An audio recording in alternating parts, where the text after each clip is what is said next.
اللهم صل على سيدنا محمد يا رب صل وسلم دائما. لائیو ویڈیو کو کبھی بھی مس نہیں کرنا چاہتے ہیں تو سبسکرائب کرنے کے بعد بیل آئیکن بسم اللہ الرحمن الرحیم. رب اشرح لي صدري ويسر لي امري واحلل عقدة من لساني يفقهوا قولي.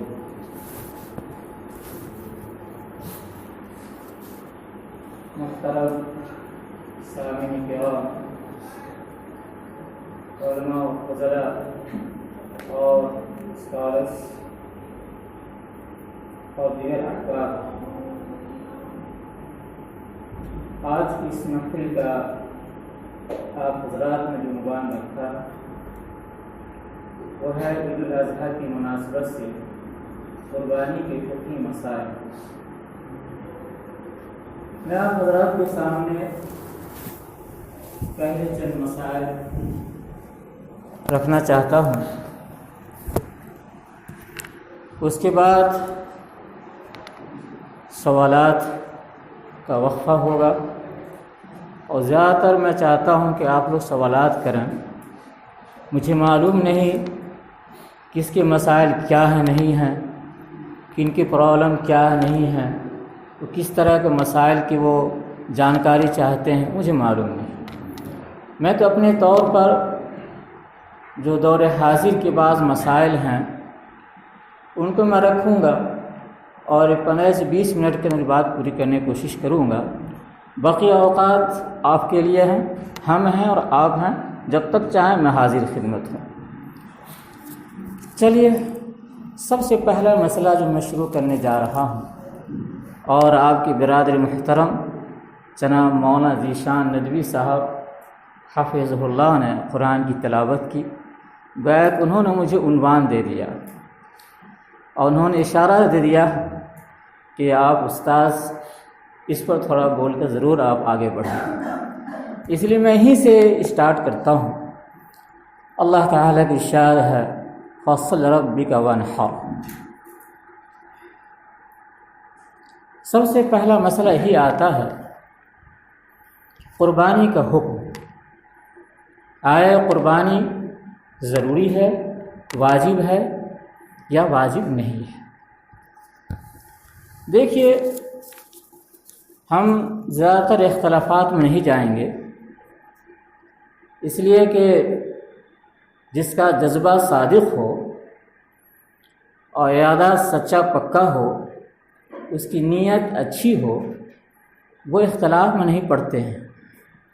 وہ دراصل دیکھنا چاہتے ہیں عمل رسول ہے یا نہیں ہے، صحابہ کا عمل ہے یا نہیں ہے، بس ہمارے لیے کافی ہے. عمل رسول ہے، صحابہ کا عمل ہے، ہمارے لیے اسوہ ہیں، ہم ان کی پیروی کرنے والے ہیں، ہم ان پر عمل کریں گے، ہمارے لیے، ہماری نجات کے لیے کافی ہے.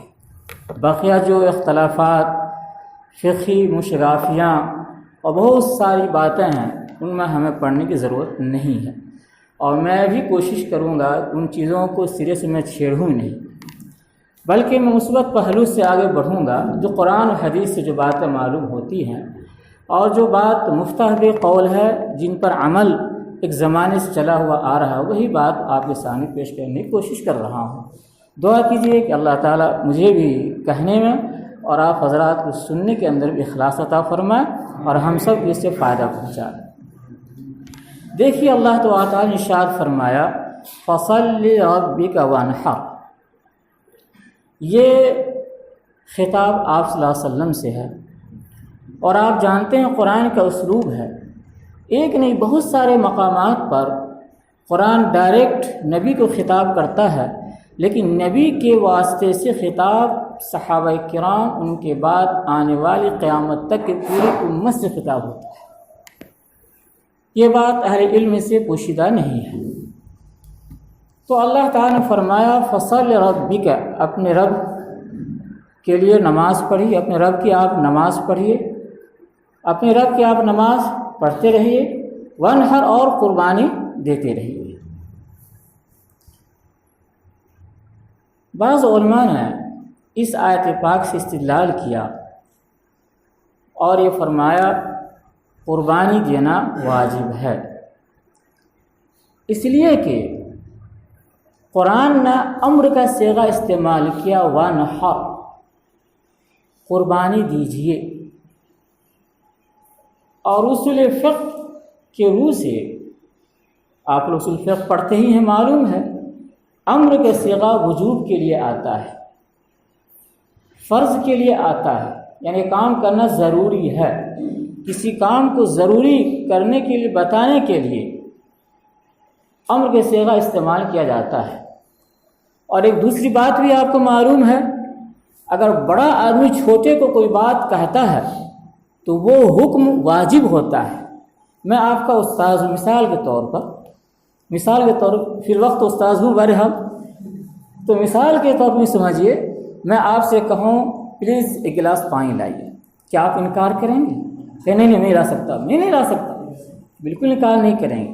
یہ گویا کہ امر واجب ہے، آپ بہرحال کریں گے اس کو، سمجھ۔ وہیں پر آپ مجھ سے اگر کہیں، اولاً کہنے میں تکلف ہوگا، لیکن ایسی کوئی مجبوری آ جائے جس کی طرف کہنا ہی چاہیں تو انداز کچھ اور ہوگا۔ میرا انداز ہوگا ایک پانی لے کے آ جاؤ، یہ بھی انداز ہو سکتا ہے، اس لیے میں بڑا ہوں آپ چھوٹے ہیں۔ لیکن چھوٹا جو بڑے کو کوئی بات کہتا ہے وہ درخواست کرتا ہے، وہ واجب کے درجے میں نہیں ہوتا ہے، ریکویسٹ کے درجے میں ہوتا ہے، ذرا آپ پلیز کر دیجئے تو بہتر ہوگا، مہربانی ہوگی، عنایت ہوگی، کرم ہوگا، اس طرح کے الفاظ وہاں استعمال کرتے ہیں۔ یہاں پر اللہ کہہ رہے ہیں، اللہ سب سے بڑے ہیں، اس کا مطلب ہوا یہ امر کا صیغہ ہے اور واجب پر دلالت کر رہا ہے، یہ کام کرنا ہے۔ تو یہ تو قرآن کی آیت سے یہ بات معلوم ہوتی ہے، یہ آیت تو ہے، اس کے علاوہ اور بھی قرآن کی آیت ہیں جن آیت کے ذریعہ سے لوگوں نے قربانی کے وجوب پر استدلال کیا ہے۔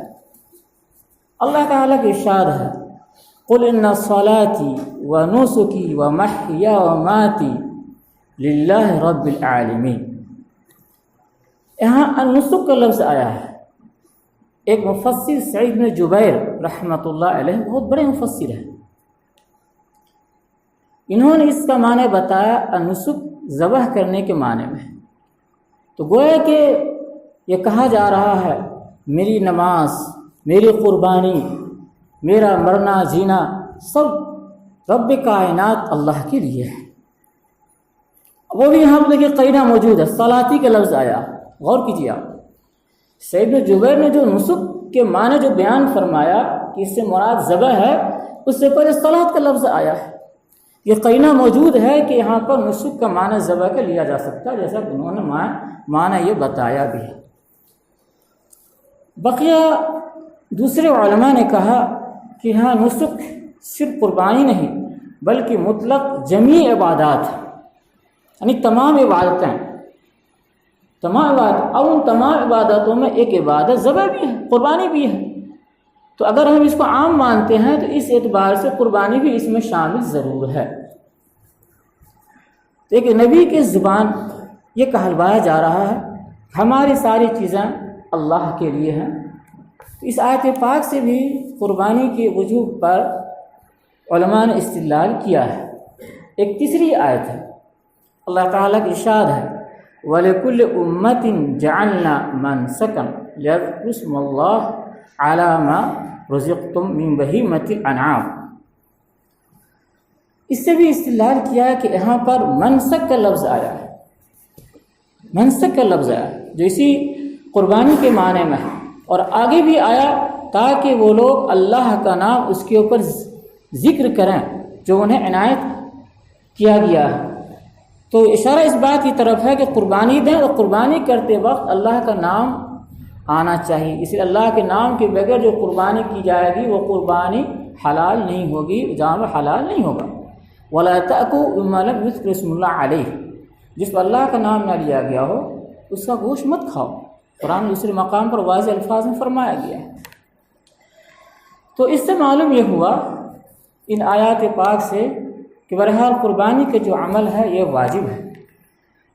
حدیث شریف کے اندر بھی آیا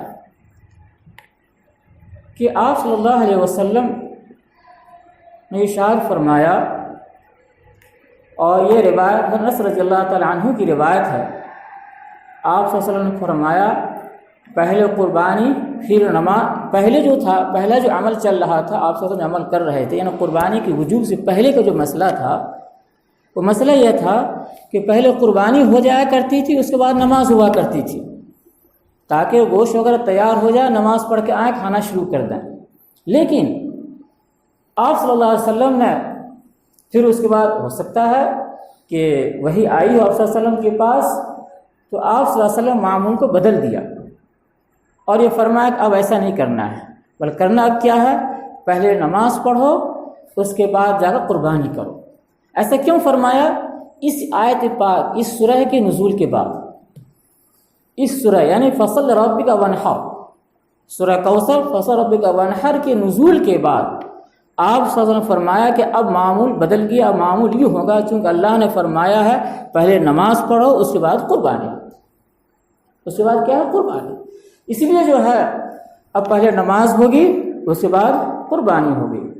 اسی لیے آپ صلی اللہ علیہ وسلم نے دوسری حدیث شریف کے اندر بھی آپ صلی اللہ علیہ وسلم نے اشارہ فرمایا، اور ایک موقع سے آپ صلی اللہ علیہ وسلم نے فرمایا کہ من ذبح قبل ان يصلي فليعد مكانها اخرى ومن لم يذبح فليذبح۔ یہ روایت صحیح بخاری کی ہے، حدیث نمبر 5242۔ اسی طرح یہ حدیث صحیح مسلم میں بھی آئی ہے، حدیث نمبر 5060/464۔ آپ صلی اللہ علیہ وسلم نے یہاں فرمایا صاف لفظوں میں، ایک راوی ہیں جندب بن عبداللہ بجلی، وہ فرماتے ہیں میں نبی کریم صلی اللہ علیہ وسلم کے ساتھ قربانی کے دن شریک رہا۔ آپ صلی اللہ علیہ وسلم نے یہ فرمایا کہ جس شخص نے نماز پڑھنے سے پہلے قربانی کر دی ہے تو چاہیے کہ اسی جگہ پر دوسری قربانی کرے، اسی لیے کہ اسی قربانی نہیں ہوئی، اور جس نے بھی قربانی نہیں کی ہے تو کوئی بات ہی نہیں، فلیذبح، جب قربانی کر لے، وہ کوئی ایسی بات نہیں ہے۔ تو اس روایت سے بھی معلوم یہ ہوا کہ ترتیب بدل گئی، اور پہلے نماز اس کے بعد قربانی۔ اسی لیے ضمن یہ بات کہ علماء کرام نے فرمایا، اور اس پر تقریباً اتفاق ہے کہ جو شخص نماز سے پہلے اگر قربانی دیتا ہے تو وہ قربانی نہیں ہوگی جو انسان ذمہ واجب ہوتی ہے، اس سے واجب ادا نہیں ہوگا، دوبارہ قربانی کرنی پڑے گی، بلکہ اس کی قربانی کرنا وہ گوشت خوری کے لیے ہوگا، نہیں کہ ایک عبادت کے طور پر ہوگا۔ قرآن نے استعمال کیا وانحر، نح کا لفظ تو عربی زبان کے اندر آتا ہے، اونٹ کی ذبح کرنے کو بولتے ہیں، خاص طور پر اونٹ کی ذبح کرنے کو بولتے ہیں کہ ایک چھرا یا کوئی برچھی لے کر کے یہاں پر مار دیا جاتا ہے، پھر خون کا فوارہ پھوٹتا ہے، پھر آہستہ آہستہ اونٹ گر جاتا ہے۔ لیکن عربی زبان کے اندر عام قربانی کے لیے بھی اس لفظ کا استعمال ہوا ہے، یعنی دوسرے جانوروں جو ہم لٹا قربانی کرتے ہیں اس کے لیے بھی استعمال ہوا ہے۔ اس لیے مفسرین نے کہا کہ یہاں پر یہ نہیں سمجھنا چاہیے کہ اونٹ ہی کی قربانی کا اس میں ذکر ہے، گویا کہ اونٹ ہی قربانی دینی ہے، دوسرے جانور قربانی نہیں دینی، ایسی کوئی بات نہیں ہے۔ دو بھی دوسرے جانور ہیں، جو گائے ہیں، بکرا ہے، بھیڑ ہے، جو بھی ہیں ان کی بھی قربانی کی جا سکتی ہے۔ ویسے تو جانوروں قربانی بھی یہ منصوص ہے، کوئی قیاسی نہیں ہے۔ علامہ ابن القیم علیہ الرحمہ نے زاد المعاد کے اندر قرآن کی ایک آیت ہے وَمِنَ الْمَعْدِ اثْنَيْنِ، جو پوری آیت ہے نا سورہ انعام کی غالباً ہے، وَالْبَقَرِ اثْنَيْنِ قُلْ أَذَكَرَيْنِ، تو اس آیت پاک سے انہوں نے استدلال کرتے وہاں پر جانوروں کا ذکر کیا ہے، کن جانوروں کی قربانی درست ہے، کن جانوروں کی قربانی درست نہیں ہے۔ بہرحال وہ دوسرا مسئلہ ہے۔ ابھی جو سردست جو میرے سامنے زیر بحث مسئلہ ہے وہ پہلا مسئلہ یہ ہے قربانی کے وجوب کا۔ تو ان آیات سے معلوم یہ ہوا کہ قربانی کرنا واجب ہے، اور اس کے علاوہ حدیث شریف بھی ہے، حدیث شریف کے اندر بھی اشارہ کیا گیا ہے کہ قربانی کرنا کیا ہے، واجب ہے۔ جیسا کہ میں نے حدیث ابھی بھی نقل کی ہم نے، دوسری حدیث شریف ہے جس سے خاص طور پر بھی استدلال کیا جاتا ہے۔ حضرت ابو رضی اللہ تعالی عنہ روایت کرتے ہیں کہ رسول اللہ صلی اللہ علیہ وسلم نے ارشاد فرمایا من کان لہ سعۃ ولم یزح فلا یقربن مصلانا۔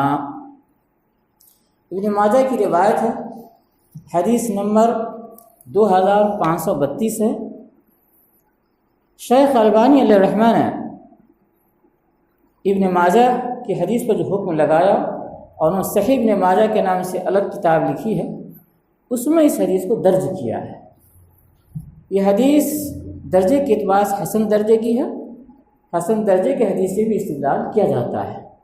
بہرحال یہاں پر آپ صلی اللہ علیہ وسلم نے فرمایا کہ جو قربانی کرنے کی استطاعت رکھتا ہے پھر بھی قربانی نہ کرے، تو شدت کے ساتھ آپ نے فرمایا کہ ہماری عیدگاہ کے قریب ہرگز نہ آئے۔ فلا یقربن، صرف آپ جانتے ہی علم صرف کہ کیا ہے، تاکید ہے، بانون ثقیلہ ہے، فلا یقربن مصلانا۔ ظاہر سی بات ہے جو کام ضروری ہو اسی کو تاکید سے کہا جاتا ہے، جو کام ضروری نہ ہو تو تاکید سے نہیں کہا جاتا ہے۔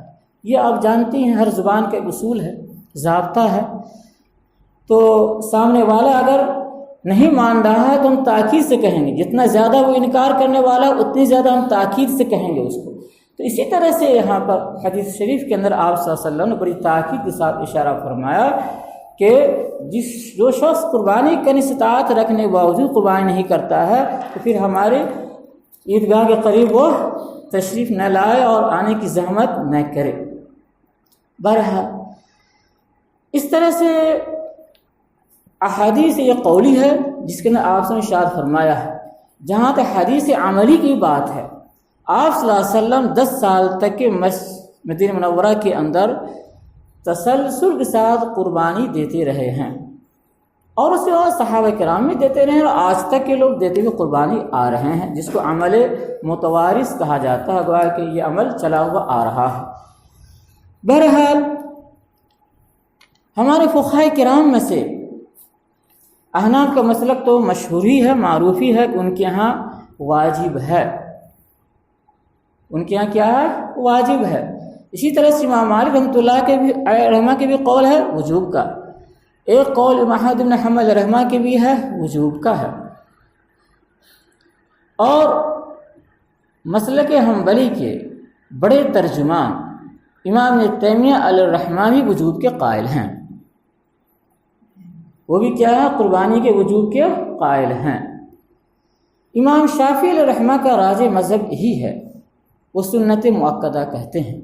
یہاں پر میں ایک بات کی وضاحت کرتے ہوئے جاؤں، چونکہ میرا تعلق اصول فقہ سے بھی ہے الحمدللہ، تو میں ایک چیز کی وضاحت کرتے ہوئے چلتا ہوں، چونکہ اصطلاحی بات ہے۔ سنت مؤکدہ اور واجب ایک اصطلاح ہے، یہ احناف کے ہاں فرض، واجب، سنت مؤکدہ کی اصطلاح ہے۔ شافعی علماء کے یہاں واجب کی اصطلاح نہیں ہے، یا تو ڈائریکٹ فرض کہیں گے یا سنت مؤکدہ کہیں گے۔ البتہ سنت مؤکدہ کے اندر ان کے یہاں درجات ہیں، سنت مؤکدہ کے ہم ان کے یہاں درجات ہیں، جس طرح ہمارے یہاں سنت کی بھی درجات ہیں، 2 تقسیم کر دے، سنت مؤکدہ، سنت غیر مؤکدہ، وہ تقسیم نہیں کر کے درجات بیان کرتے، بات ایک ہی ہوتی ہے۔ تو آپ کے ذہن میں رہے کہ جو عمل شرع تاکیدی ہوتا ہے، شوافی حضرات اس کو سنت مؤکدہ سے تعبیر کرتے ہیں، سنت تاکیدی کہہ دیتے ہیں، اور احناف اسی کو واجب کہہ دیتے ہیں۔ تو اگر غور کیا جائے ٹھنڈے دل سے تو لگ رہا ہے کہ الفاظ کا اختلاف تو ہے، لیکن صحیح معنوں میں حقیقت کا اختلاف نہیں ہے، وہ بھی ضروری کہتے ہیں، ہم بھی ضروری کہتے ہیں، سنت مؤکدہ کا مطلب ہی یہی ہوتا ہے۔ یہ بات تو ہو گئی کہ اس سے اتنی بات معلوم ہو گئی، سامنے آ گئی کہ قربانی کا عمل کیا ضروری ہے اور قربانی کا عمل واجب ہے۔ امام ابن تیمیہ علیہ الرحمہ نے ایک بات کو اور اضافہ کیا جو بڑی اہم بات ہے، انہوں نے فرمایا قربانی کرنا یہ شعائر اسلام ہے، شعائر اسلام میں سے ہے، یہ شعائر اسلام ہے، اللہ کے شعائر میں سے ہے، اور آپ جانتے ہیں کہ شعائر اسلام کا مطلب یہ ہوتا ہے اس کو چھوڑا نہیں جا سکتا ہے۔ شعائر اسلام کا مطلب ہوتا ہے اگر اجتماعی طور پر ایک علاقے کے سب لوگ اگر چھوڑ دیں ان سے جہاد کیا جائے گا، یہ مطلب ہوتا ہے شعائر اسلام کا۔ سمجھ رہے ہیں نا؟ یعنی شعائر اسلام کا مفہوم سمجھے، یہ لفظ نہیں ہے جو اسی بول دیا ہو گیا، ایسی بات نہیں۔ امام ابن تیمیہ رحمہ فرماتے ہیں کہ یہ شعائر اسلام میں سے، آپ غور کیجئے، وہ شاعر اسلام کا لفظ استعمال کیا، اب شاعر اللہ بھی بول سکتے ہیں، اللہ کے شاعر میں سے ہے، اللہ شعار اللہ کا شعار ہے۔ آپ اگر غور کیجئے تاریخی اعتبار سے تو قربانی کا تصور ہر مذہب میں شروع ہی سے رہا ہے، کوئی مذہب کو لے لیجئے، کیفیت میں اختلاف ہو سکتا ہے، صورت میں اختلاف ہو سکتا ہے، لیکن نفس قربانی کا تصور رہا ہے۔ تو گویا کہ اتنی بڑی عبادت رہی ہے کہ اللہ تعالیٰ نے ہر قوم میں اس کو باقی رکھا اور کسی نہ کسی درجے میں وہ لوگ کرتے ہوئے آئے ہیں۔ اب دوسرا مسئلہ یہ ہے کہ ٹھیک ہے قربانی کرنا واجب ہے، اگر سب سے کہا جائے قربانی کرنا واجب ہے تو ظاہر سی بات ہے ہم علماء کرام اور پڑھنے والے طلباء وہ بھی اس میں آ جائیں گے۔ اب ہر ایک کے پاس استطاعت تو ہے نا قربانی کر سکتے ہیں، یہ عقلی طور بھی بات سمجھ میں آتی ہے۔ اگر حج ہر ایک کو فرض کر دیا جائے تو بتائیں کتنی دشواری ہوگی، ایک تو وہاں جگہ نہیں بچے گی، وہ الگ دشواری، اور سب کے لیے جا کر حج کرنا یہ الگ مشکل کا۔ زکوٰۃ ہر ایک کو واجب کر دیں وہ بھی مشکل ہے۔ تو اسلام کی احکام کے اندر آپ غور کریں گے تو انسان کی فطرت کی بڑی رعایت ہے، انسان کی طبیعت کی بڑی رعایت ہے، اور اسلام کے احکام انسان کی عقل سے بہت زیادہ ہم آہنگ ہے، عقل سے ہٹ کر نہیں ہے۔ یہ اور بات ہے کہ بعض وقت ہماری عقل جواب پہ دیتی ہے اور کہتی ہے اب میں آگے نہیں جا سکتا، جس طرح گاڑی کی پیٹرول ختم ہو جائے تو جواب دیتی ہے کہ میں آگے نہیں جا سکتا، گھسیٹ کے بھی لے جاؤ گے نہیں جا سکتا، ویسے انسان کی عقل بعد میں جواب دے دیتی ہے اب کھینچ کے لے جائیں گے، ظاہر سی بات ہے بیمار پڑیں گے آپ، سمجھ گے۔ تو بہرحال بتانا یہ ہے کہ یہ اسلام کی احکام کی ہم آہنگی کی بات ہے، اور تاکہ عمل کرنا ہر ایک کے لیے آسان، الدین یسر، دین آسان ہے، کوئی مشکل نہیں دین ہے، سمجھ جائے۔ یہ بھی اللهم صل على سيدنا محمد يا رب صل وسلم دائما۔